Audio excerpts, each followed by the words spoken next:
en el consultorio con la clínica.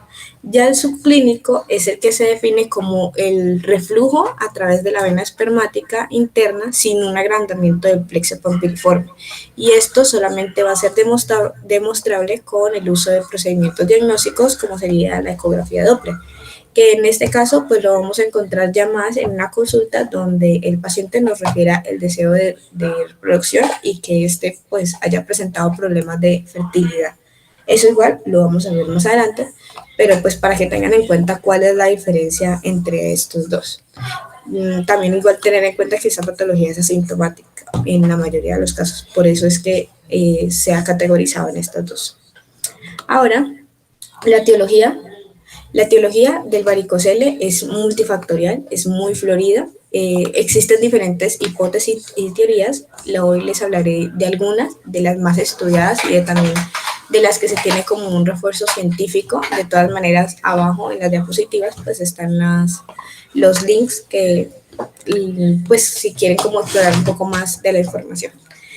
Hay diferentes causas, están las infecciosas, que se cree que puede darse por bacterias, virus, parásitos o hongos, genéticas, ambientales, como exposición a tóxicos, radiación o contaminantes, las metabólicas, que se da por un déficit enzimático y unas alteraciones endocrinas, degenerativas, que pueden ser por el envejecimiento, el desgaste tisular, las traumáticas, como accidentes, heridas, quemaduras en la zona, e idiopáticas cuando la causa es desconocida. Entonces, para hablar de fisiopatología, hice este diagrama. Cuando vamos a hablar de la fisiopatología, vamos a ahondar en algunas de las etiologías que se cree que es por lo que se da el varicocele. Entonces, pues aquí vemos diferentes: presión hidrostática, incompetencia, ausencia de las válvulas venosas, un fenómeno el fenómeno de cascanueces, el estrés oxidativo o la alteración hormonal. Vamos a iniciar por la presión hidrostática. Entonces, la vena espermática izquierda, como ya les había comentado, al desembocar en la vena renal izquierda y su trayecto ser más recto, esto va a producir una mayor presión hidrostática, lo que podría provocar un varicocele a este nivel. Y digamos que dentro de todas las teorías, pues esta es una de las más estudiadas y también una de las que más se tiene una prueba científica al respecto. También tenemos la teoría de la incompetencia o ausencia de las válvulas venosas. Esto lo que va a permitir es el reflujo, lo que puede producir o formar dilatación de las venas a este nivel, que es lo que podemos evidenciar en la imagen de abajo. Qué pena que ahí pues no está como el título, pero es la incompetencia o la ausencia de las válvulas. Siguiente. Otra de las teorías exploradas es el fenómeno de los cascanueces, que básicamente se va a referir a una compresión de la vena renal por la arteria mesentérica superior y la aorta abdominal, lo que va a impedir el drenaje normal, y pues de ahí la importancia, que es lo que nosotros podemos evidenciar pues en la imagen.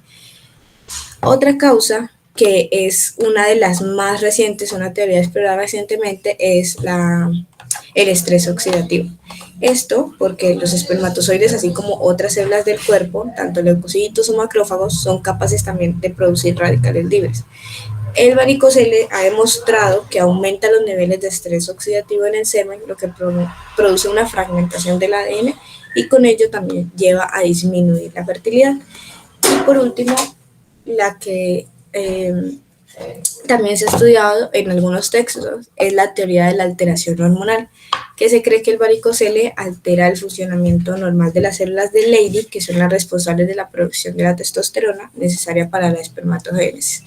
Todas estas que les acabo de mencionar siendo posibles causas de dilatación de las venas del plexo pampiliforme.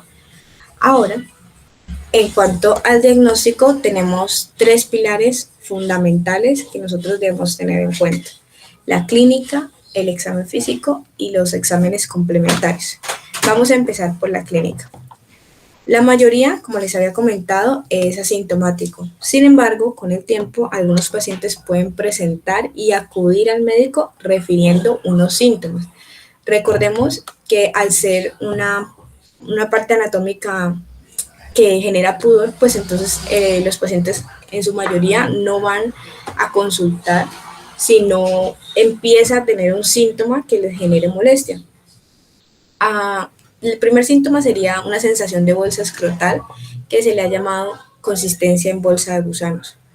Digamos que esta es una de las causas de consulta, sin embargo, la que más puede referirse a una causa de consulta dentro del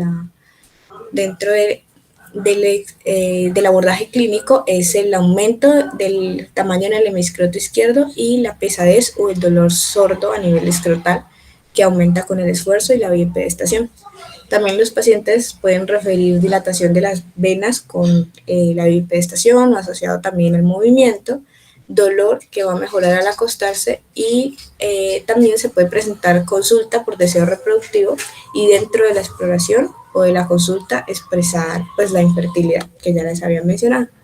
Ahora, al examen físico, bueno, en este quería encontrar un video que nos hablara un poquito de cómo realmente tenemos que explorar al paciente, pues, pero sin embargo ustedes saben que como estamos hablando de una parte anatómica un poco pues privada, pues obviamente no hay videos en ninguna de las plataformas que nos identifique más o menos como es la exploración. Entonces, vamos, igual lo quise como colocar por partes, entonces, ¿cómo vamos a iniciar?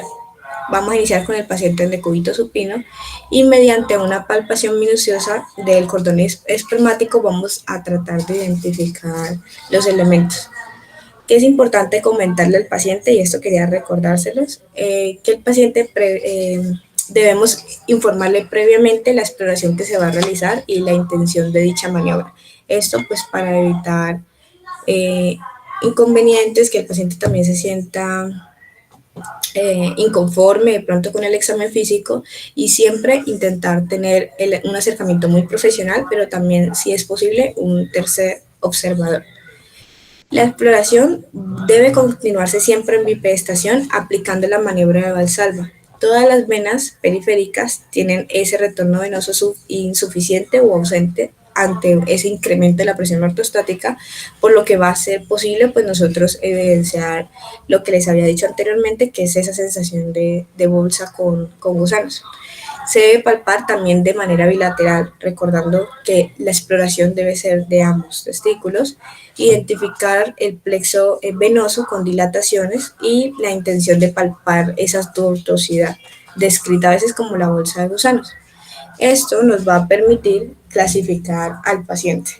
Entonces, vamos a clasificarlo de acuerdo a unos grados. Grado 0 cuando no es palpable y solo es evidenciable por ultrasonido, que pues el grado 0 realmente nosotros no podíamos identificarlo en consulta, sino que sería necesario otros estudios complementarios. Grado 1 es palpable mediante la maniobra de Valsalva. El grado 2 va a ser palpable en bipedestación sin necesidad de realizar la maniobra de Valsalva y el grado 3 es visible sin palpación.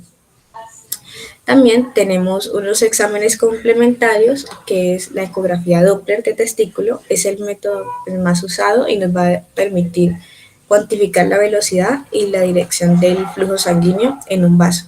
En el varicocele se mide pues el reflujo venoso retrógrado en la vena espermática durante la maniobra de Valsalva.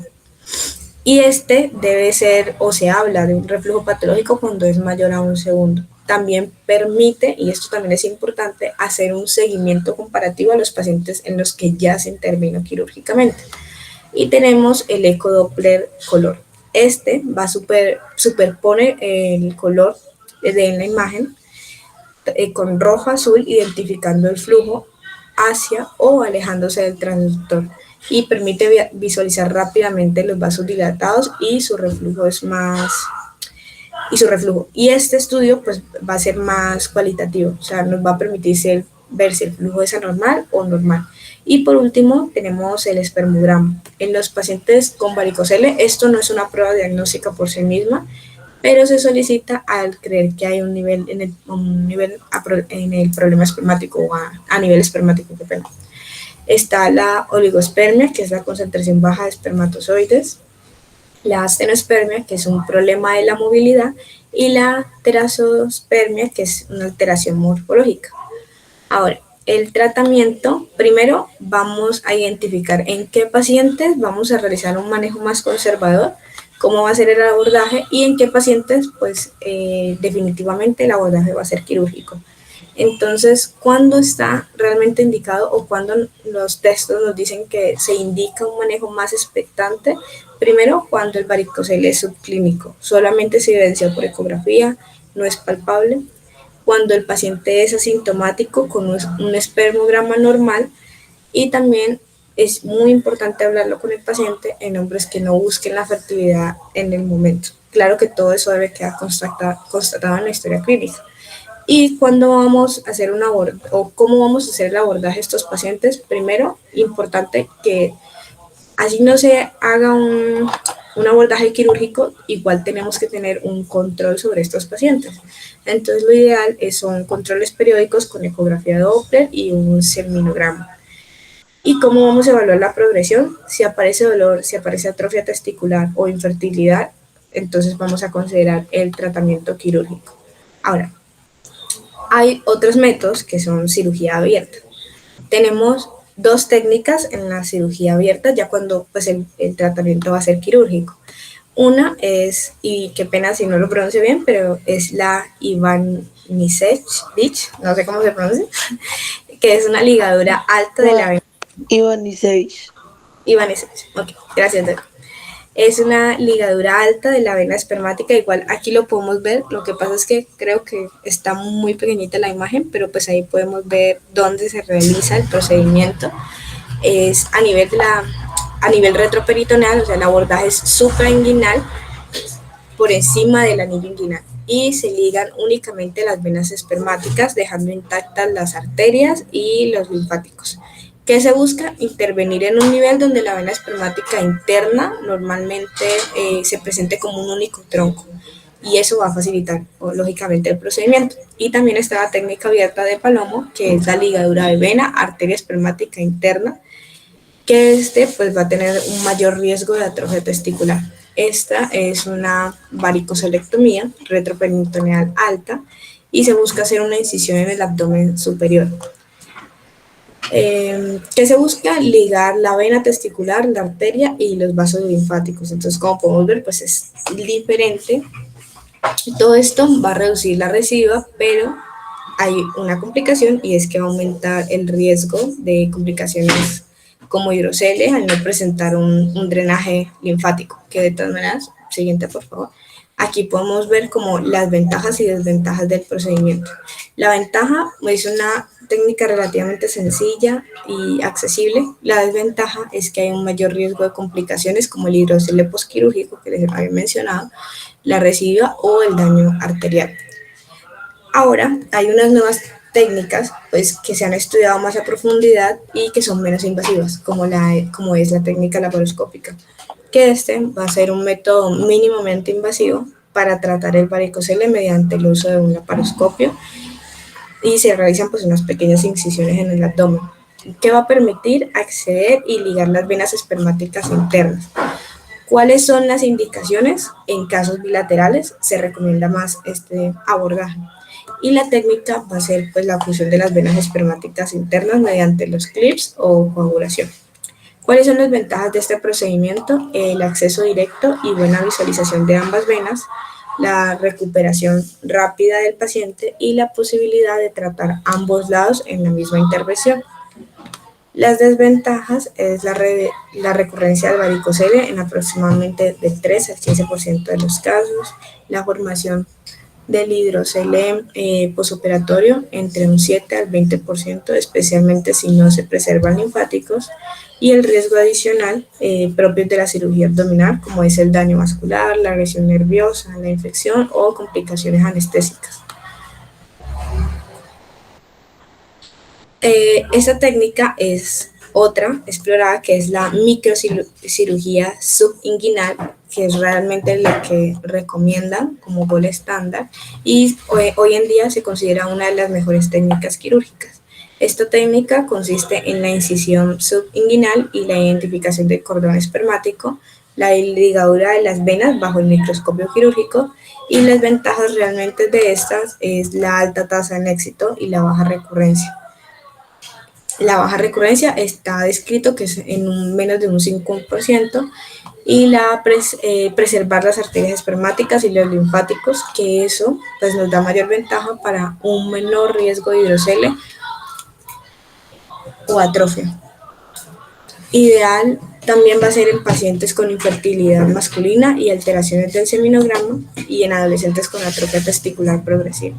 Las desventajas: requiere un mayor tiempo quirúrgico que otras técnicas, necesita microscopio y material especializado que no va a estar disponible en todos los centros hospitalarios, y también requiere una mejor experticia por parte del personal. Finalmente tenemos la embolización percutánea. No se muestra la imagen del fondo. Bueno, es un procedimiento minuciosamente invasivo. Es realizado por un radiólogo intervencionista. ¿Y qué es lo que se realiza aquí? Se accede a la vena espermática interna mediante catéteres introducidos generalmente por la vena femoral o la yugular. El objeto es ocluir la vena varicosa para interrumpir el flujo patológico que causa el varicocele, que es el que podemos ver aquí. Realmente pues había una imagen de fondo que nos mostraba como más el procedimiento animado, pero aquí lo que podemos ver en esta imagen es después de hacer el procedimiento, pues cómo se ve el tipo stent. Este, bueno, este procedimiento va a tener unas ventajas, que cuáles serían: pues no requiere incisión ni anestesia general, solo local y una sedación. Es ambulatoria, el paciente puede regresar ese mismo día a su casa, y menor dolor posoperatorio que la cirugía. También hay que tener en cuenta que, como todo procedimiento, también tiene unas desventajas, y estas son pues que primero no siempre está disponible porque requiere de una especialidad, un radiólogo intervencionista. Hay un posible fracaso si no se logra cateterizar la vena, de un 5 al 10% por dificultad de la misma intervención, y la exposición también a radiación y contraste, por lo que hay que tenerlo en cuenta en los pacientes que tengan alteraciones nefrológicas, o pues que no sea indicado en ellos por la creatinina o otros niveles. También, bueno, entonces, ¿cuáles serían, como para concluir en este tema? Hay indicaciones del tratamiento según guías. ¿Qué se va a recomendar? ¿Operar o embolizar cuándo? Primero, se recomienda hacer estos procedimientos cuando el varicocele es clínico, hay infertilidad y alteración del semiograma. Dos, que el dolor escrotal sea persistente y que no responda a medidas conservadoras.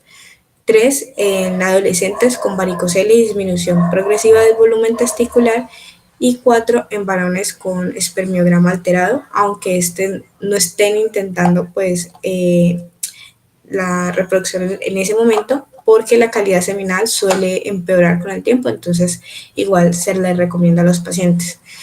En cambio, no se va a indicar cirugía cuando el varicocele es subclínico, como habíamos mencionado, en pacientes infértiles con espermograma normal, y cuando pues el paciente manifieste que no desea tratar. En conclusión, podemos decir que no todo se trata. Primero se evalúa clínica, fertilidad, y si se trata, pues mirar cuál de los procedimientos quirúrgicos le beneficia más al paciente.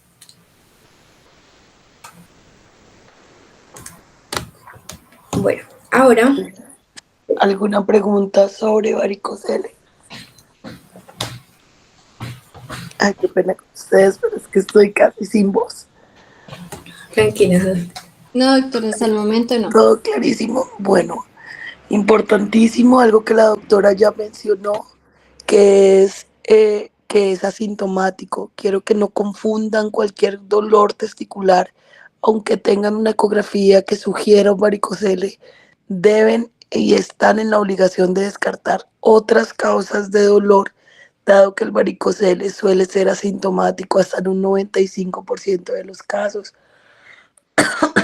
La real repercusión o el real impacto sobre el varicocele o del varicocele es sobre la fertilidad, y ahí es donde nos enfocamos urológicamente para corregirlo, pensando en la fertilidad a futuro de ese paciente. Es por eso que es importante detectarlo en edades tempranas y es importante que ustedes sepan que vale la pena operarlo en pacientes que tienen posibilidades de fertilidad. Ya en un paciente que se ha operado con vasectomía o un paciente con una edad, digamos que avanzada, más de 50 años en adelante, pues uno dice ya el daño puede estar hecho. Lo otro es que solo operamos los pacientes donde determinamos que hay realmente alteraciones eh, espermatogénicas. Entonces, para que lo tengan en cuenta, no todos los varicoceles se operan. El objetivo de la cirugía es recuperar la fertilidad o los cambios espermatogénicos secundarios y demostrados como causa del varicocele.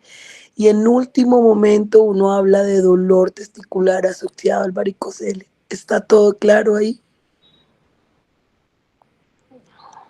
Sí, Sí, doctora, muchas gracias. Sí, Sí, doctora. Yo tengo una preguntita. sí. En el examen físico, ¿cómo se realiza la maniobra de Valsalva?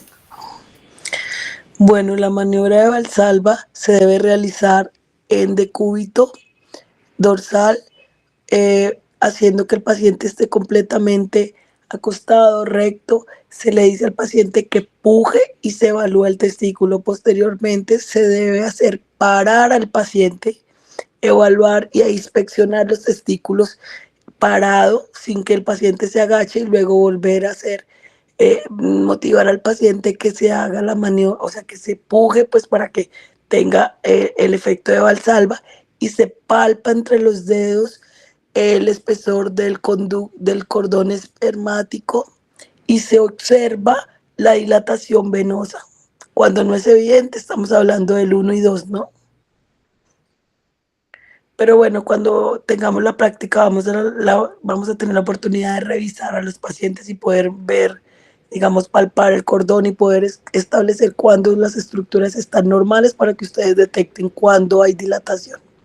Otra cosa que se me olvidó decirles es que eh, tómense el trabajo de leer las ecografías porque o sea, entre la clasificación clínica, que es la que hacemos los urólogos, que somos los que determinamos el tratamiento quirúrgico, y la clasificación radiológica, hay una diferencia. Los radiólogos suelen tener unas categorías como de 5 o 6 tipos de varicocele.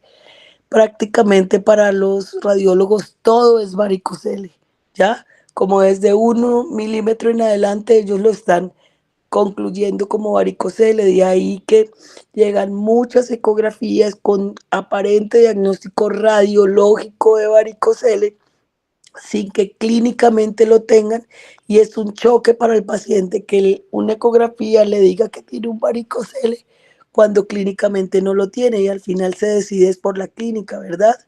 En el examen físico. Entonces, tómense el trabajo de leer porque el varicocele clínico, en, en, para que concuerde con la clasificación radiológica, se debe estimar una dilatación mayor de 3 milímetros en el grado 1 y de ahí en adelante. ¿Clarísimo eso? Listo, doctora, muchísimas gracias. Bueno, continuemos. Bueno, ahora vamos a hablar de otra de las patologías frecuentes, que es el hidrocele. El término hidrocele va a provenir del griego hidros, que es agua o líquido, y cele, que es quiste o tumor. El hidrocele, pues, es la acumulación entonces de patológica de líquido entre la capa parietal y la visceral de la túnica vaginal y el testículo. En cuanto a esto, vamos a hablar que hay dos tipos. Está el congénito y el adquirido. El hidrocele, en este primer caso, en el congénito o primario también llamado, se atribuye a la acumulación de líquido peritoneal en la túnica vaginal. Y esto va a ser a través de una persistencia del conducto peritoneo vaginal que ocurre en un 6% de los recién nacidos a término, y situación que aumenta al hablar de recién nacidos pretérminos o prematuros. Y también tenemos el hidrocele adquirido, que es el factor predisponente, es un desequilibrio entre la capacidad de secreción y reabsorción de las capas visceral y parietal de la túnica vaginal. cuya causa pues, generalmente es idiopática. Sin embargo, se ha estudiado y se dice que puede ser debido a hernias inguinales, traumatismos, orquitis y epidemitis. También es importante que aclaremos que aproximadamente el 10% de las neoplasias testiculares cursan con hidrocele, por lo que el estudio de estas pues, también debe realizarse de manera rigurosa. Ahora, en cuanto a la epidemiología, vamos a tener que es la tumefacción escrotal más común en pediatría, está presente en el 1 al 2% de los recién nacidos varones. En lactantes suele ser congénito, como les había mencionado, por la persistencia del conducto del peritoneo vaginal, y la mayoría de los casos se resuelven espontáneamente durante el primer año de vida. Ahora, en adultos, la frecuencia es más común en adultos jóvenes y de mediana edad. En adultos, vamos a hablar que el hidrocele suele ser adquirido por causas idiopáticas, ya sean por infecciones, tumores testiculares, filiariasis cuando hablamos de zonas endémicas, y va a representar hasta del 7 al 10% de las causas de consulta por masa escrotal. Entonces, para esto es necesario que nosotros entendamos un poco de la fisiopatología. En el primer trimestre del embarazo, el testículo y el epidídimo bajan por el conducto inguinal hasta llegar al escroto. Este conducto se llama el conducto peritoneo vaginal. Al cerrarse, va a formar la túnica vaginal del testículo.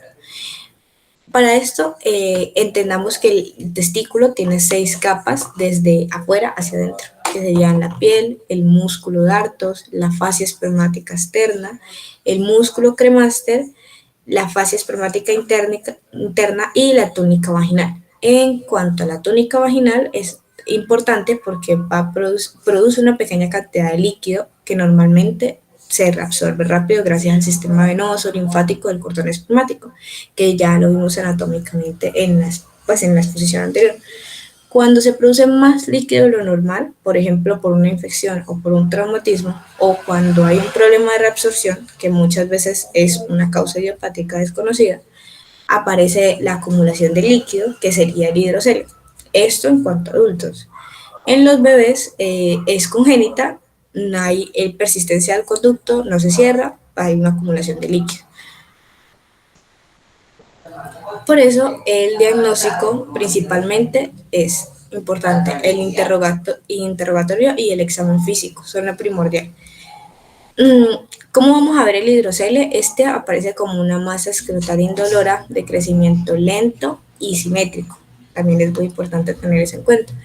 El diagnóstico más clásico es lo que podemos ver en la imagen, que es la transiluminación, que es colocar como una lamparita o algo en el escroto y pues podemos ver que este se ilumina.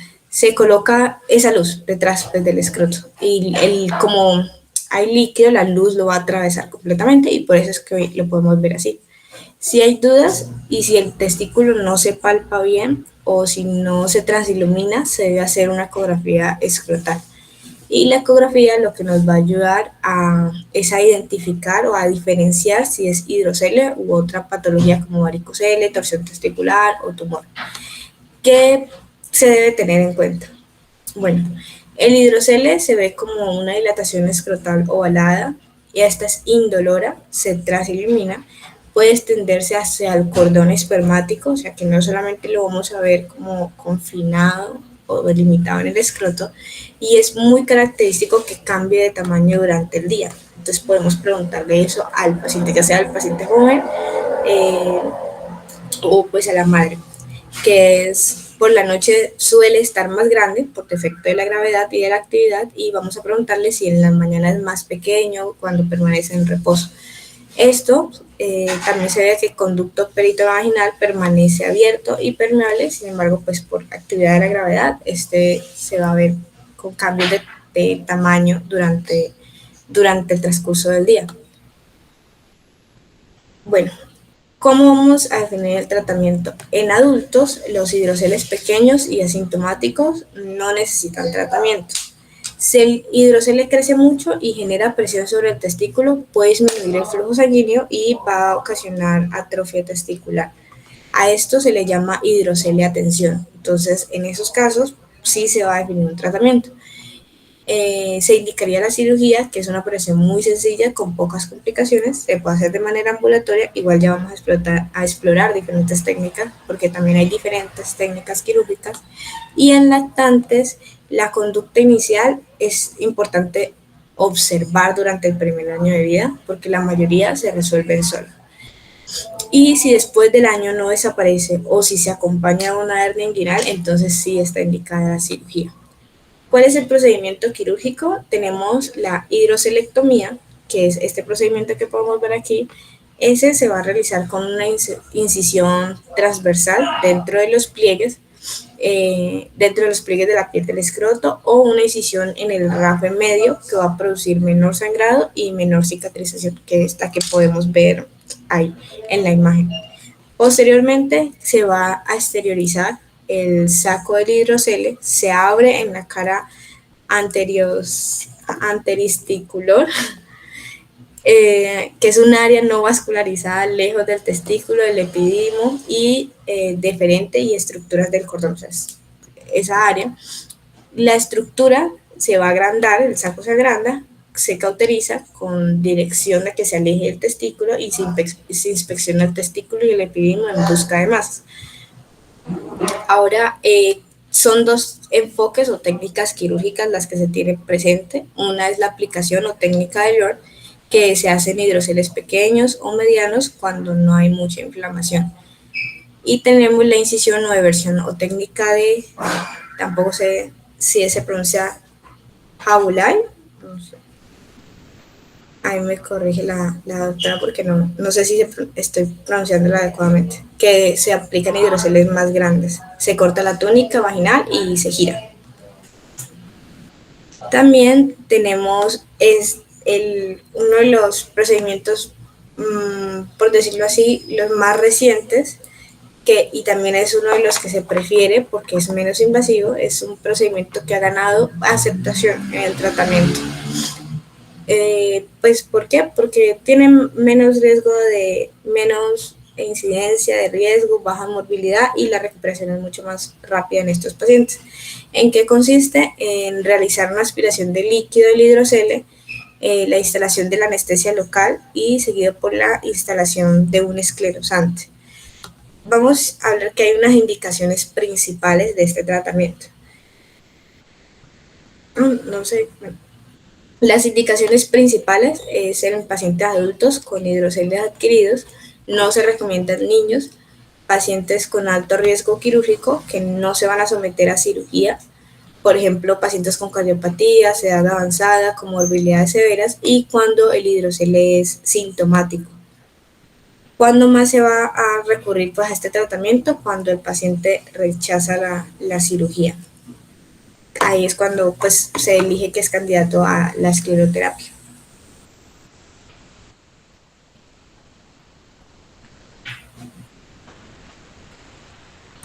Y eso sería como todo en cuanto al hidrocele y el varicocele. ¿Alguna pregunta de hidrocele? Bueno, continuemos, por favor.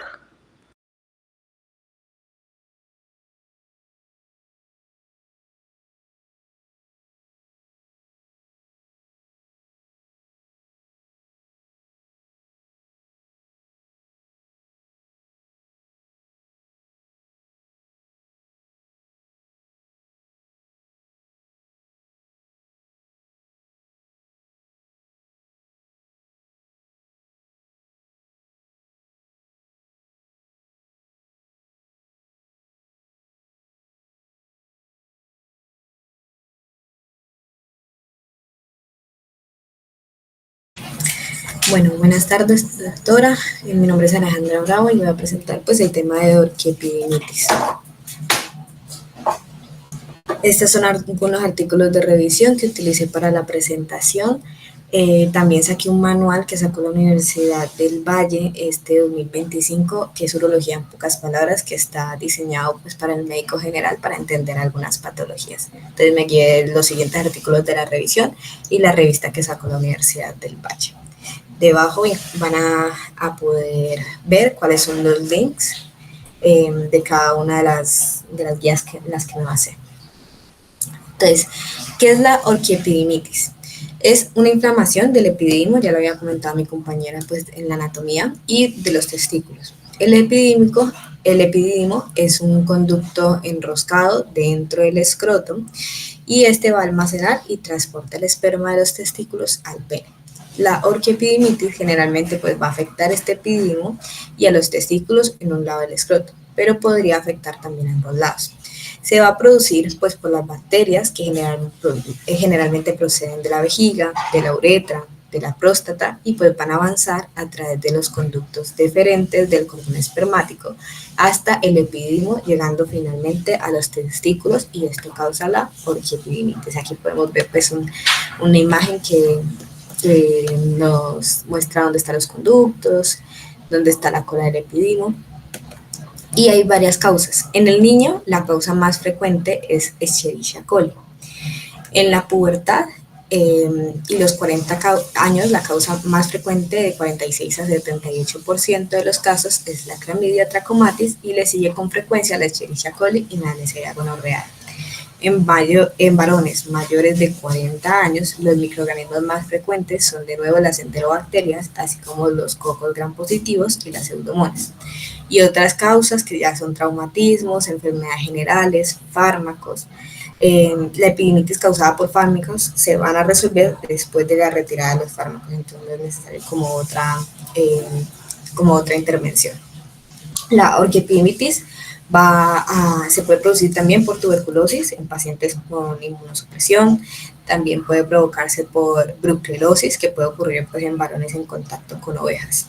También puede ser producto del virus de la papera o parotitiditis y este se debe sospechar si antes de la orquitis había pues, síntomas de infección vírica o alguna inflamación de las glándulas salivares que nos lleven a pensar pues, que el paciente tuvo esa enfermedad antes. Este fue un gráfico que hice, luego yo les mandaré las fotos, las diapositivas, perdón, que nos habla de más o menos de los porcentajes y por qué se presenta cada edad.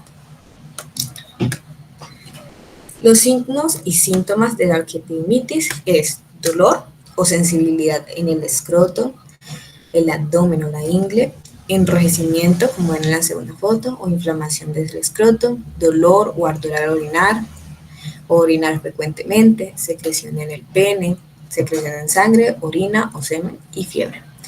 ¿Cómo se va a diagnosticar? El diagnóstico pues es clínico por la forma de presentación y la inflamación acompañante. Es fundamental que nosotros le preguntemos al paciente cuánto tiempo de evolución exacto tiene el proceso y cómo ha comenzado el dolor. ¿Por qué es importante? Porque eso nos brinda una diferenciación diagnóstica con otras patologías. Por ejemplo, un inicio agudo de minutos va a hacernos pensar más en una torsión testicular, eso ya lo hará mi compañero más adelante, una urgencia quirúrgica donde pues, el tiempo es crítico. En un inicio subagudo, progresivo, digamos horas o días, pues ya es más típico de esta patología, de la orquiepididimitis infecciosa, y suele comenzar en el epididimo y luego compromete el testículo. Y ya pues un dolor crónico de semanas o meses, pues obliga a descartar tuberculosis, tumores o secuelas pues inflamatorias.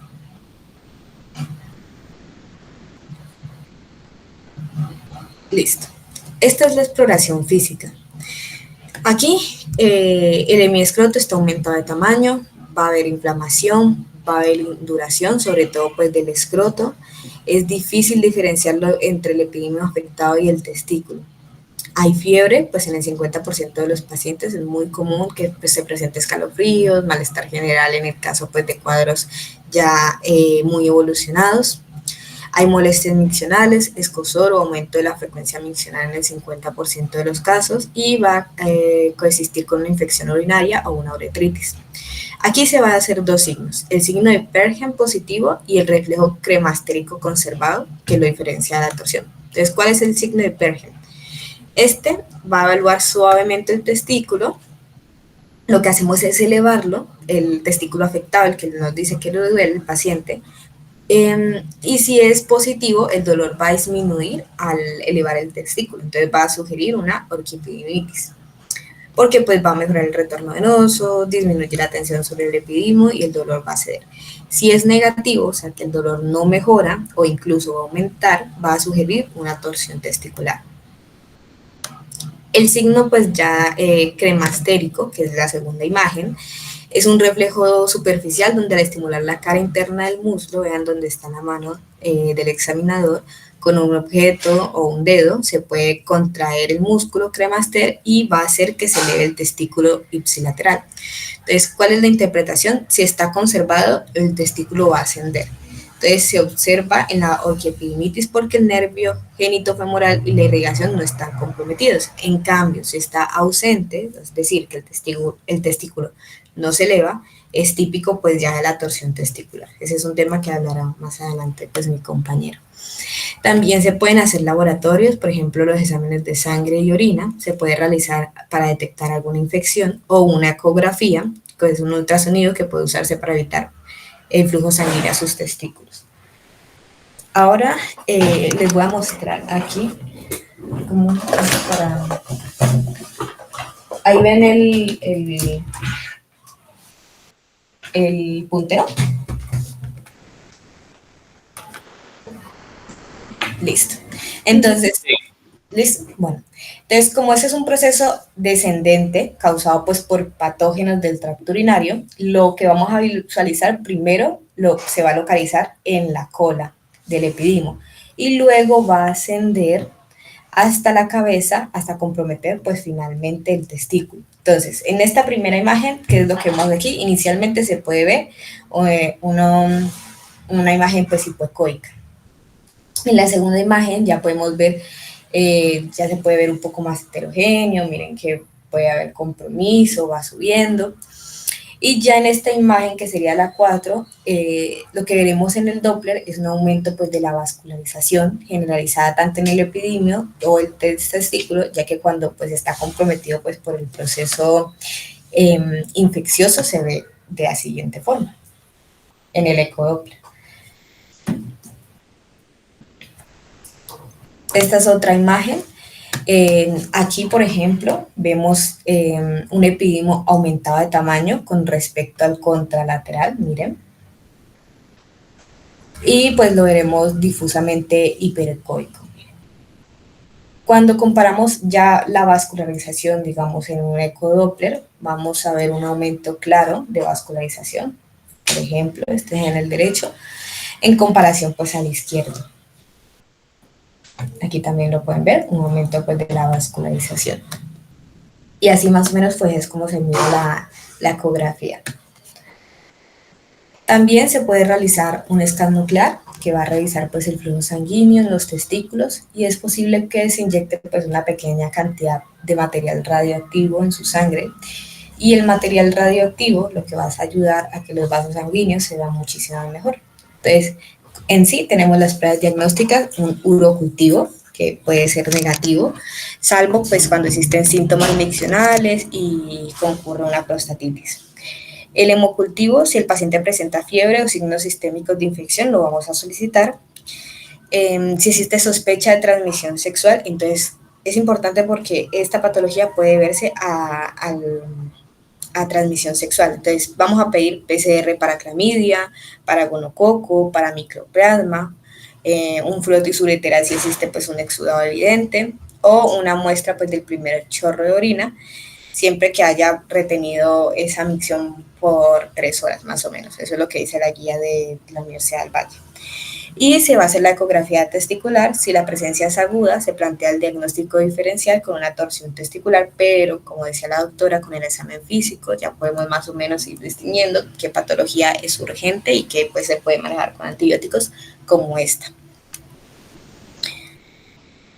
Entonces, ¿cómo se realiza la palpación de los testículos? Primero, el paciente debe estar en decúbito supino o de pie en un ambiente pues, con privacidad. Se utilizan ambas manos para explorar el escroto, una sostiene y la otra palpa. La palpación va a ser suave, comenzando por el testículo sano, para luego comparar el testículo que está afectado. Y se va a explorar testículo, Vamos aquí a ver la forma, la consistencia y la sensibilidad. Recordemos cómo está duro, tiene sensibilidad alta, el paciente le duele y está aumentado de tamaño. El epidimo, vamos a ver que es la cabeza y el cuerpo y cola, que están ubicados en el polo superior y posterior. Examinamos cordón espermático y buscamos el hidrocele, que es el líquido alrededor que dificulta la palpación, que es lo que ya mencionó mi compañera. Entonces aquí vemos una imagen de lo que se explora, que es el cordón espermático, el hidrocele, el epidimo, el cuerpo y la cola. Hallazgos en la orquiepidimitis. Aquí puede haber dolor a la palpación, inicialmente pues en el epidimo, ya luego se va generalizando.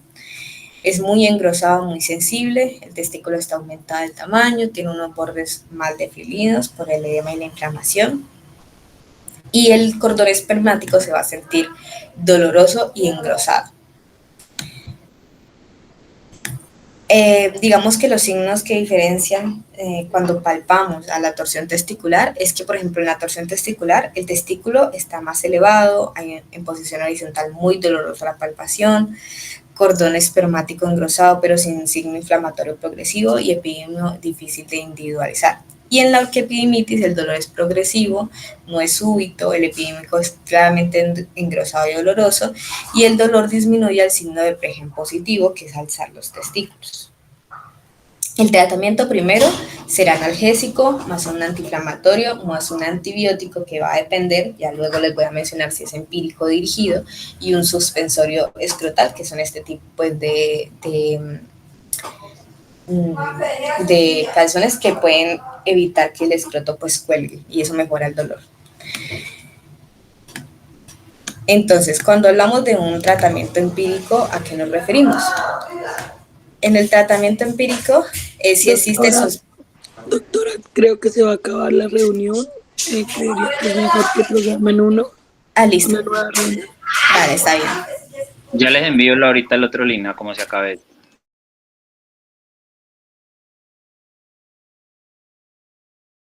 Y se marchó.